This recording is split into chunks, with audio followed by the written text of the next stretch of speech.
Namaste, Sai Ram. Today we'll be starting the chapter 14 of Sri Sai Satcharita, Ratanji Wadia of Nanded, Saint Mauli Sahib, Dakshina.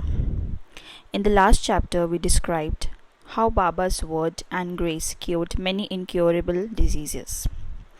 Now we shall describe how Baba blessed Mr. Ratanji Wadia and gave him an issue. The life of this saint is naturally sweet.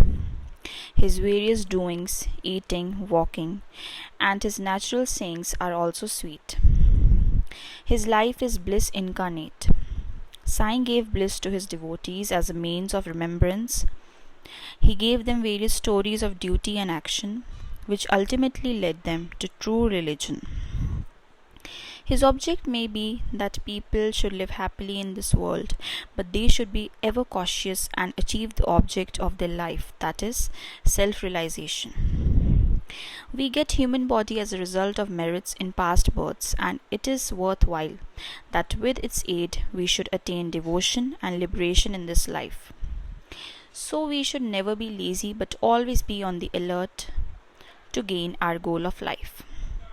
If you hear the Leela's stories of Sai daily, you will always see him. Day and night you will remember him in your mind. When you assimilate Sai in this way, your mind will lose its fickleness, and if you go on in this manner, it will finally be merged in pure consciousness. Ratanji of Nanded. Now let us come to the main story of this chapter. In Nanded, in the Nizam state, there lived a Parsi mill contractor and trader by name Ratanji Shapurji Wadia. He had amassed a large amount of money and had acquired fields and lands. He had cattle, horses, conveyance, and was very prosperous. In all outward appearances, he looked very happy and content, but inwardly he was not so. Providential dispensation is such that no one in this world is completely happy, and rich Ratanji was no exception to this. He was liberal, charitable, gave food and clothing to the poor, and helped all in various ways. The people took him to be a good and happy man, but Ratanji thought himself miserable, as he had no issue, male or female, for a long time. Just as Kirtan, singing glories of the Lord without love or devotion, song without rhythm accompaniments, Brahman without the sacred thread, proficiency in all arts without common sense, pilgrimage without repentance, and ornamentation without a necklace are futile and useless. So is a householder without an issue. Ratanji always brooded on this matter and said in his mind, "Would God be ever pleased to grant me a son?" He thus looked morose and did not relish his food. Day and night he was enveloped with anxiety as to whether he would ever be blessed with a son. He had a great regard for Das Gadu Maharaj. He saw him and opened his heart before him. Das Gadu advised him to go to Shirdi, take Baba's darshan, fall at his feet and seek his blessings and pray for an issue. Ratanji liked the idea and decided to go to Shirdi. After some days, he went to Shirdi, took Baba's darshan and fell at his feet. Then opening a basket, he took out a beautiful garland of flowers and placed it around Baba's neck and offered him a basket of fruits. With reverence he then sat near Baba and prayed to him, saying, "Many persons who find themselves in different situations come to you, and you relieve them immediately. Hearing this, I have anxiously sought your feet.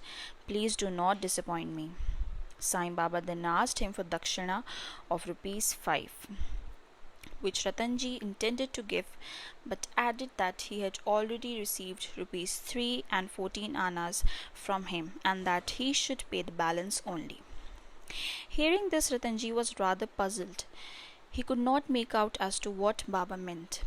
That was the first time he thought that he had come to Shirdi, and how was it that Baba said that he had earlier got ₹3 and 14 annas from him? He could not solve the riddle, but he sat at Baba's feet and gave the balance of the dakshina asked for, explained to Baba fully as to why he came and sought his help, and prayed that Baba should bless him with a son. Baba was moved and told him not to worry, and that thence onward his bad days have ended. He then gave him Udi, placed his hand on his head, and blessed him, saying that Allah would satisfy his heart's desire. Then, after taking Baba's leave, Ratanji returned to Nanded and told Das Ganu everything that took place at Shirdi. He said that everything went on well there, that he had got Baba's darshan and blessings with prasad, but there was one thing which he could not understand. Baba said to him that he had got rupees 3 and 14 annas before. Please explain as to what Baba meant by this remark, he said to Das Ganu. I never went to Shirdi before, and how could I give him the sum to which Baba referred? To Das Ganu too it was a puzzle, and he thought much over it for a long time. Some time afterwards, it struck him that Ratanji had received some days ago a Mohammedan saint by name Mauli Sahib in his house, and had spent some money for his reception. This Mauli Sahib was a well-known saint of Nanded and worked as a porter. When Ratanji decided to go to Shirdi, this Mauli Sahib turned up at Ratanji's house. Ratanji knew him and loved him, so he gave a small party in his honor. Das Ganu got from Ratanji the memo of expenses of this reception, and everybody was wonderstruck to see that the expenses amounted to exactly rupees 3 and 14 annas, nothing more and nothing less. They all came to know that Baba was omniscient, that though he lived in Shirdi, he knew what happened outside, far away from Shirdi. In fact, he knew the past, present, future, and could identify himself with anybody. In this particular instance, how could he know the reception given to Mauli Sahib and the amount spent therefore, unless he could identify himself with him and be one with him? Ratanji was satisfied with this explanation, and his faith in Baba was confirmed and increased. In due time he was blessed with a son, and his joy knew no bounds. It is said that he had in all a dozen issues, out of which only 4 survived. In a footnote towards the end of this chapter, it is stated that Baba told Rao Bahadur Hari Vinayak Sate after the death of his first wife to remarry, and that he would get a son. R.B. Sate married second time. The first 2 issues by this wife were daughters, and he therefore felt very despondent.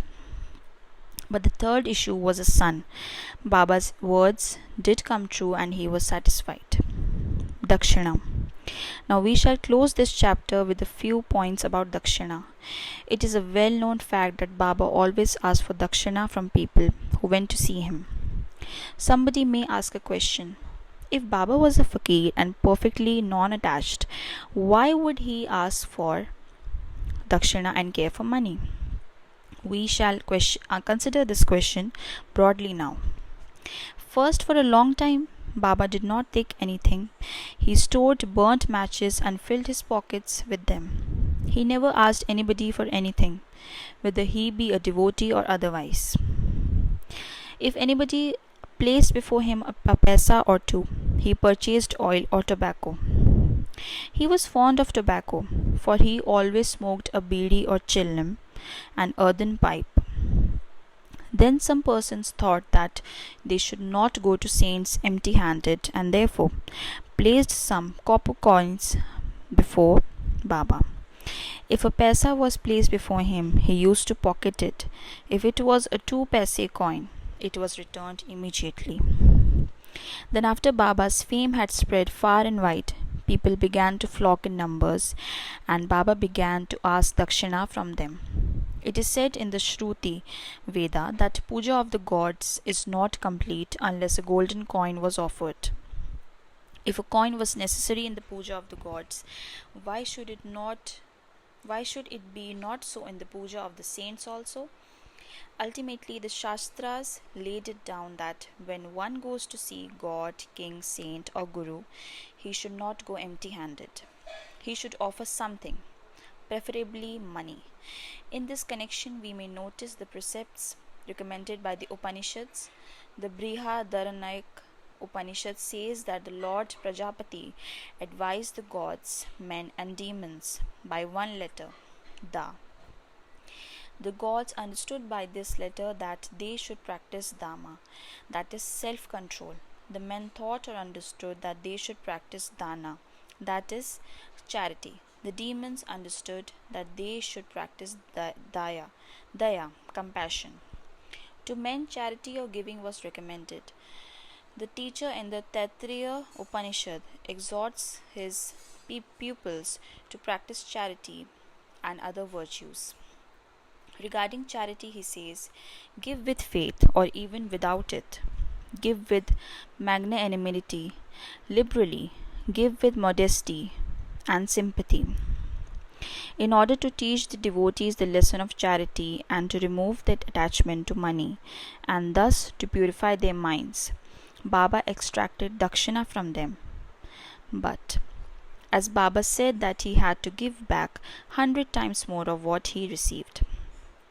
There are many instances in which this has happened. To quote an instance, Mr. Ganpatrao Bodas, the famous actor, says in his Marathi autobiography that on Baba's pressing him often for dakshina, he emptied his money bag before him. The result of this was, as Mr. Bodas says, that in later life he never lacked money, as it came to him abundantly. There was also secondary meanings of dakshina. In many cases in which Baba did not want any amount. To quote two instances, Baba asked rupees 15 as dakshina from Professor G.G. Narke, who replied that he did not have any money. Then Baba said, I know you have no money, but you are reading Yoga Vasishtha. Give me dakshina from that. Giving dakshina in this case meant deriving lessons from the book and lodging them in the heart, where Baba resides. Second, in the second case, Baba asked a certain lady, Mrs. R.A. Tarkhar, to give rupees 6 as dakshina. The lady felt pained as she had nothing to give. Then her husband explained to her that Baba wanted 6 inner enemies, lust, anger, etc., to be surrendered to him. Baba agreed with this explanation. It is to be noted that though Baba collected a lot of money by dakshina, he would distribute the whole amount the same day, and the next morning he would become a poor fakir as usual. When Baba took his Mahasamadhi, even after receiving thousands and thousands of rupees as dakshina for about 10 years, he had only a few rupees in his possession. In short, Baba's main object in taking dakshina from his devotees was to teach them the lessons of renunciation and purification.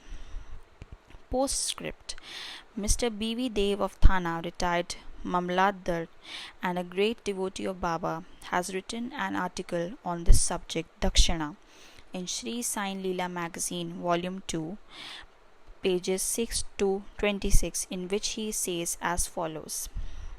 Baba did not ask dakshina of all.